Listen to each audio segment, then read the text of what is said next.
අයිබෝන් සුපුරුදු පරිදි අපේ SL Green Tea අපේ YouTube channel එකට ඔබ සාදරයෙන් පිළිගන්නවා. මම අපේ bell icon එක click කරලා අපේ YouTube channel එක subscribe කරගන්න කියලා මම සුපුරුදු පරිදි ඔබගෙන් ඉල්ලා සිටිනවා.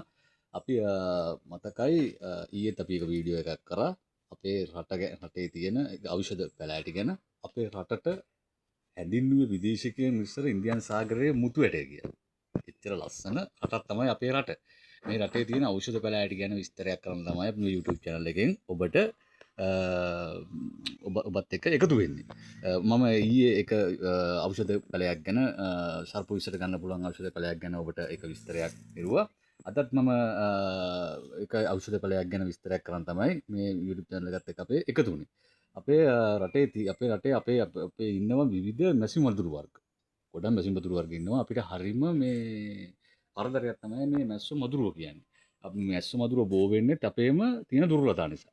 වතුර තින්කපු නිසා, අශුචි තියෙන නිසා, සත්තුන්ගේ පිළුම් ආහාර තියෙන නිසා, ඒ නිසා තමයි මේ වගේ දේවල් සිද්ධ වෙන්නේ. අනිත් එක අපේ පැරණන් මේ මදුරුව මර්ධනය සඳහා ගොඩක් දේවල් උපයෝගී කරගත්තා. ගෙවත්ත සුද්ධ කරගත්තා. ඊට පස්සේ හවසට පොල්ලෙලි වගේ දේවල් පුච්චලා දුම ඇල්ලුවා. අනිත් එක අපේ පැරණන් ළඟ තිබුණා මදුරු තලා කියලා ගහ. අපේ පැරණි දැම ගහ තියෙනවා. දැන් ඉතින් ගොඩක් කට්ටිය මේව භාවිතා කරන්නේ. මේ ගහ මාර්ගයෙන් තමයි මේ ගහත් පුච්චලා තමයි මේ මදුරුවෝ කියන මේ විසපුරු සත්තු జాතිය මේ එලවන්න අපේ පැරණන් කටයුතු කරේ. මේ මදුරු තලා ගහේ තියෙනවා තව වර්ග දෙකක්, තලා සහ තුල්සි කියලා. මේ තුල්සි කියන ගහ අපිට ගොඩක් ප්‍රයෝජනවත් වෙන ගහක්. මේ ගහ ගොඩක් ප්‍රයෝජනවත් වෙන ගහක්. මේ ගහ අපි ගොඩක් ඉතිහාසයට දිවි යන ගහක්. අපි රාමායනය ගත්තොත් අපේ ද්‍රවිඩ අපේ මේ දමිළ වැසියන්ගේ ඒගොල්ලෝගේ මතය අනුව මේක විෂ්ණු දෙවියෝ අමූත්‍රය කියන දේ හදද්දි පොළොවට වැටෙන දිය බිඳුවකින් මේ ගහ හටගත්ත කියලා ඒගොල්ලෝ විශ්වාස කරනවා. ඒක ඒ දමිළ විශ්වාසයක්. ඉන්දියාවේදී ඕගොල්ලෝ ටෙලිනාට්‍ය චිත්‍රපටි වල දැකලා ඇති මේ ගහ ඉන්දියාවේ ගෙවල් ඇතුළේ කෝවිල් ඇතුළේ වගා කරනවා. වගා කරලා මේ ගහට බුදු සත්කාරය ඒගොල්ලෝ විෂ්ණු දෙවියෝ වෙනුවෙන් මේ ගහට කරනවා. මේක සමහර කට්ටිය මදුරු තලා කියලා පටලලා ගන්නවා. මේක මදුරු තලා නෙවෙයි. මේක තුලසි කියලා ගහ තමයි මේ ගහ. මේ තියෙන්නේ මේ ගහේ මේ එක්තරා පැලයක්. අපි දැන් කලින් පෙන්නුවේ මේ ගහේ පැලයක් පෙන්නුවේ. අනිත් එක මේ ගහ ගොඩාක් දුරට අපිට උපයෝගී වෙනවා. දැන් ඉතින් පිටිපස්සෙන්ගේ මත ඒක අපිට උපයෝගී වෙනවා මේ ගහේ අපේ අක්මාවේ තියෙන තෙල් අයින් කරන්න, ඇඟේ කොලෙස්ටරෝල් ප්‍රමාණය අඩු කරන්න මේ ගහට පුළුවන්. මේ ගහේ පොඩි පැලයක් තමයි මේ තියෙන්නේ. මේ ගහේ මේ පත්‍ර අපිට නිකන් අමුවෙන් අපලා කන්න පුළුවන්. ඇත්ත මේක ප්‍රයෝජනවත්. සමහර අපේ පැරණි අපේ ආත්තම්මල එහෙම කරා මේක වේලලා මස් වලට මාළු වලට මේක දැම්මා. ඒකනොත් මේ රසයක් ගුණයක් අපේ ශරීරයට මේකෙන් එකතු වුණා. එතනම් මේ වටින ගහක් තමයි මේ ගහ මේ තුලසි කියන ශාකය.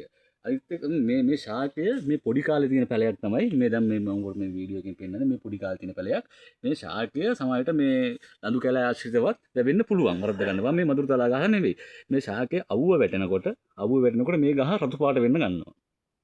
හෙවන හැදුනන් පස්සේ කොළ පාට යනවා. දැන් මෙතන අවුව ටික සාමාන්‍ය වැටිගෙන හින්දා මේ උඩ පේනවා ඇති මේ නාරටි සියල්ල රතු පාට වීගෙන මේ ගහේ එනවා. මේ ගහ පොඩි කාට පස්සේ අමුතු සැර සුවඳක් මේ ගහෙන් නිකුත් වෙනවා. ඒක නිසා මේ ගහ කෘමි විකර්ෂකයක් විදියටත් අපේ පැරණි මිනිස්සු අපේ පැරණි මුතුන් මිත්තන් භාවිතා කරලා මේ ගහ තියෙන අවටකට කෘමියෙක් එන්නේ නැහැ. කූඹියෙක් ඇඹිලයියෙක්වත් මේ ගහවට එන්නේ නැහැ. ඒකින්ද ඒ තියෙන තැනකට ගොඩක් කෘමියන්ගෙන් වෙන හානිය අවම වෙනවා. දැන් මම මේ පෙන්වන්න යන්නේ මේ ගහේ ලොකු ගහ.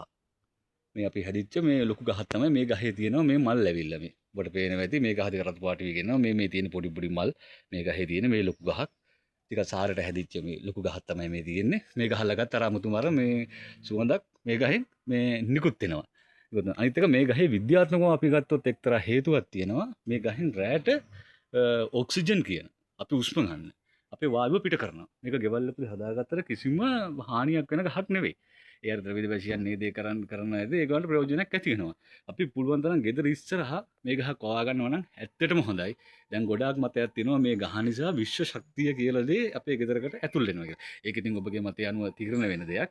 හැබැයි අපේ මහ පොළොවේ තියෙන විශිෂ්ට අපිට ප්‍රයෝජන ගන්න පුළුවන් ඉතා විශිෂ්ට ගහක් තමයි මේ ගහ. මේ ගහ පැල කරන්න වෙනෙකුට ඕනම නම් මෙතනින් මේ අත්තක් කඩාගෙන මේ පුරුකක් තියෙන ළඟින් අත්තක් කඩාගෙන මේක වතු එකකට දාලා සතියක් තියව ගමන් මෙතනින් මුල් ලැදෙනවා. ඊට පස්සේ බදුනක ඔය මොතු ඊට පස්සේ කොටස් එකකුයි කොම්පෝස්ට් කොටස් එකකුයි වැලි කොටස් එකකුයි දාලා පැල කරගන්න පුළුවන්. නැත්නම් බිම හිටවුවා සාමාන්‍ය වැසි දවසකට පැලවෙන ගහක්. මම හිතනවා මේ ගහ පිළිබඳව ඔබට සම්පූර්ණ දැනුමක් ලැබෙන්නේ නැති පුළුවන් ඔබට ඔබත් දන්න දෙයක් තියෙනවා නම් අපේ මගහැරුණු කරුණක් තියෙනවා නම් අපේ YouTube channel එකට comments කරන්න. අපි ඒවා අනිවාර්යයෙන්ම ඒවා බාර ගන්නවා. අපේ මගහැරුණු දේවල් තියෙන යෝජනා චෝදනා හරි යොමු කරලා තමයි අපිට මේක තවත් ඉදිරියට කරගෙන යන්න පුළුවන් වෙන්නේ. ඔබට තව දැනුම එකතු කරගන්න පුළුවන් වෙන්නේ. එහෙනම් තුලසි ගහ ගැන අපි අද අවබෝධයක් ගත්තා. තවත් මේ වගේම අපේ මහ පොළොවේ වැවෙන ශාකයක් පිළිබඳ විස්තරයකින් හමු වෙමු. ගිහිල්ලා නම් අපට නිරෝගී දිවියක් සුබ දවසක්.